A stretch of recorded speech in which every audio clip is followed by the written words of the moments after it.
Please welcome Noor Tagouri.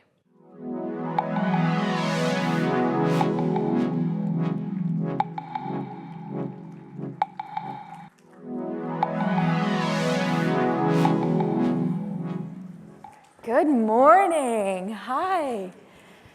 It's so cool because over a decade ago, I graduated from the University of Maryland's Journalism School, and our building, woo! How many Terps are in the room? And our building is Knight Hall, and now I'm speaking at the Knight Media Forum, so it's very full circle. Okay, so trust is not disappearing in media. It's relocating from institutions to individuals, from networks to storytellers. And this shift isn't just changing journalism, it's revolutionizing who gets to tell our collective story. So my career kicked off in what I believe was like the peak era of social media, the early 2010s, where it was high engagement, positive environment. The things that were going viral were like the Ice Bucket Challenge, the Harlem Shake, and somehow, me. Sitting at an anchor desk, smiling in my hijab, and declaring on Facebook my dream of becoming the first Muslim woman news anchor in a hijab on American television. My name, Noor, means light. Thank you. Shout out to my 18-year-old self. My name, Noor, means light, and my sister coined the hashtag Let Noor Shine. It became a movement where people began changing their majors, quitting their jobs, and making decisions to let their inner light and stories shine. But this moment of virality wasn't just about me. It was signaling that the monolithic model of journalism was already breaking. That people weren't responding to just seeing a Muslim woman at a news anchor desk. They were responding to the possibility of seeing themselves represented in the stories that shape our world. This hashtag began my journalistic beat, telling stories that shine light on misrepresented and misunderstood people. And after working in print and radio, I finally made my dream come true and got hired at a local TV station. Long live local. Whew.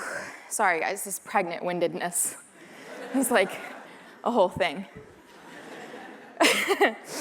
But immediately I saw the patterns. Pre-written scripts before arriving at stories, deadlines that never really allowed for depth, the fear of taking any risks. One of my stories didn't air, so I uploaded it to YouTube, and it got more views than the broadcast. It was my first taste in independent distribution. Soon after, I self-produced a documentary about one of the worst cases of medical abuse in the United States' history, a story that my news director claimed would be a little too risky for us to pursue.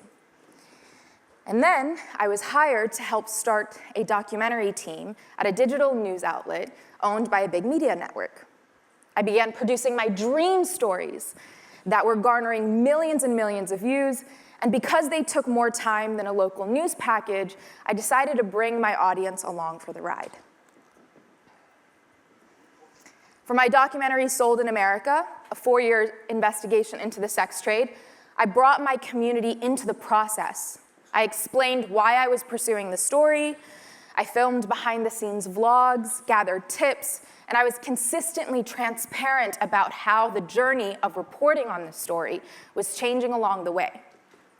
This built both trust and anticipation, because when we're starving for transparency, when trust in institutions is collapsing, it is the storyteller who shows their work who becomes the storyteller that we trust.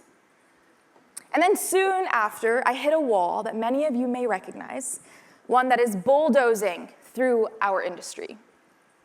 At the peak of my reporting, when many of my team members were getting raises, I asked for one too, and the response? But Noor, you're like the face of our company. I thought that would be enough for you. Soon after, I was laid off. This pattern where voices are valued until they're expensive, or when diversity is celebrated until it asks for equity. This is baked, that's right.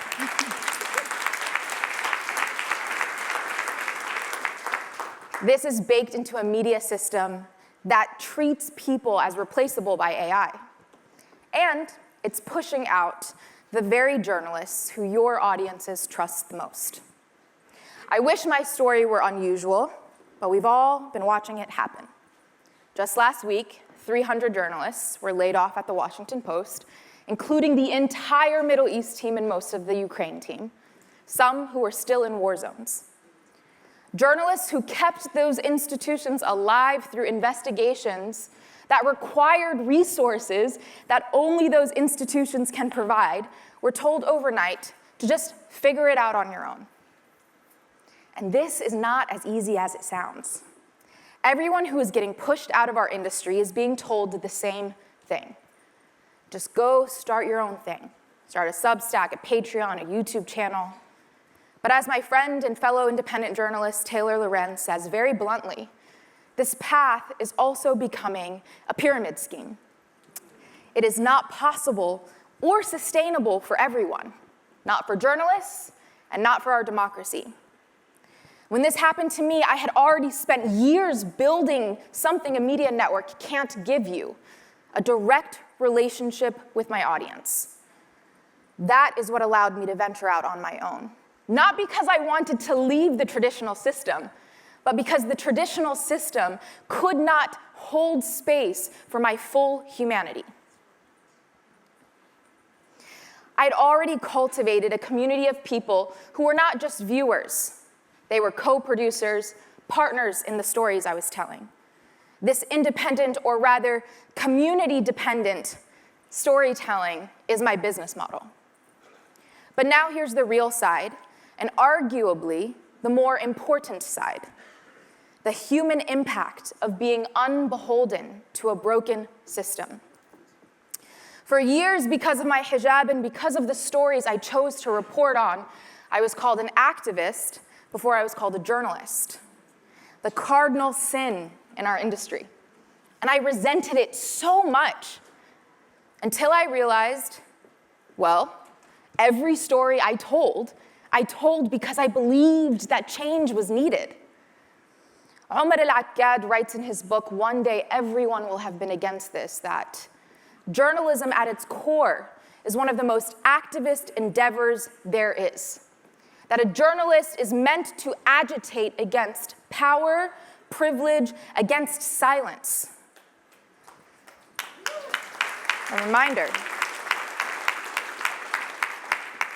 People around the world are proving this and showing us that telling the truth is worth dying for. In Gaza, over 250 journalists have been killed by Israel since October 7th, 2023, the deadliest period since the Committee to Protect Journalists started record keeping. In Iran, there's been a total media blackout as people demand a regime change in silence.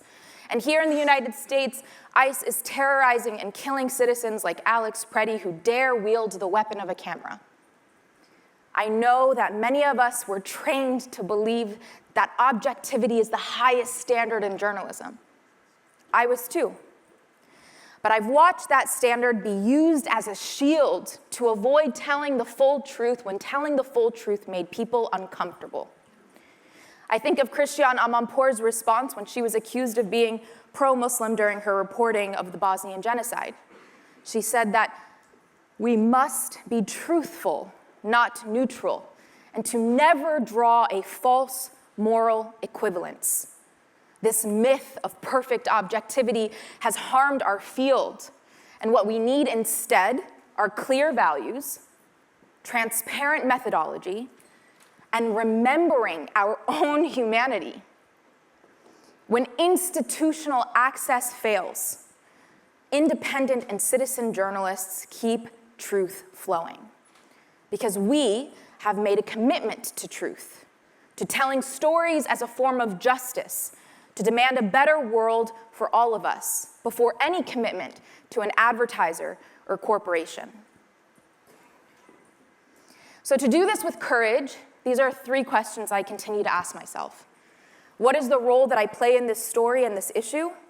How is the way that I report on this story going to impact the people that I am reporting on? And what are the stories that I am too afraid to pursue? After I left my last corporate media job, my partner Adam and I started At Your Service, a storytelling company that tells stories for healing, for justice, and for social impact.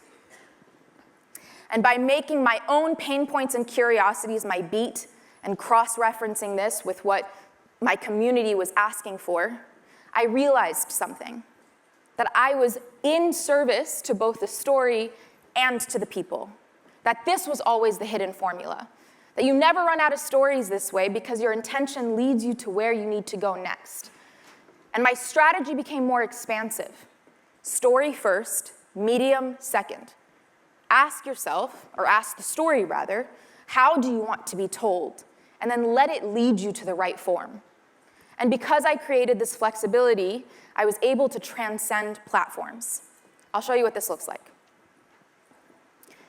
One documentary, one ecosystem. I produced Rep, a podcast investigation examining how the misrepresentation of Muslims and Arabs in American media has shaped our culture and society as a whole. And from that one investigation, an audio documentary produced in partnership with iHeart, community dinners with some of the greatest thinkers and culture makers of our time, a Webby nomination, a Harvard talk, a brand partnership that funded a bonus episode with the same budget of the entire series and no editorial compromise. Teaching a university course based on the body of work where students got to investigate their own stories in relationship with media, virtual podcast clubs, and then Rep led me to my next story, a series inspired by the early Phil Donahue talk show, created to revive conscious dialogue and heal wounds left by disconnection and misinformation. One story and several lives that continue to flourish from this body of work. The future of journalism does not belong to the biggest networks, and it doesn't belong to the independent lone voices either. It belongs to those who understand that trust flows through people, not platforms. We need each other. So this isn't a call for collaboration, it is a call for recalibration. Institutions, we need your resources, your infrastructure, your reach, and you need our trust, our skills, our creativity, and the communities that we have spent years building. But we must all start with the same shared commitment, one that your readers, your viewers, your subscribers are so desperate to see, to be about the people. So, let's be about the people. I'm Noor Tagouri, at your service.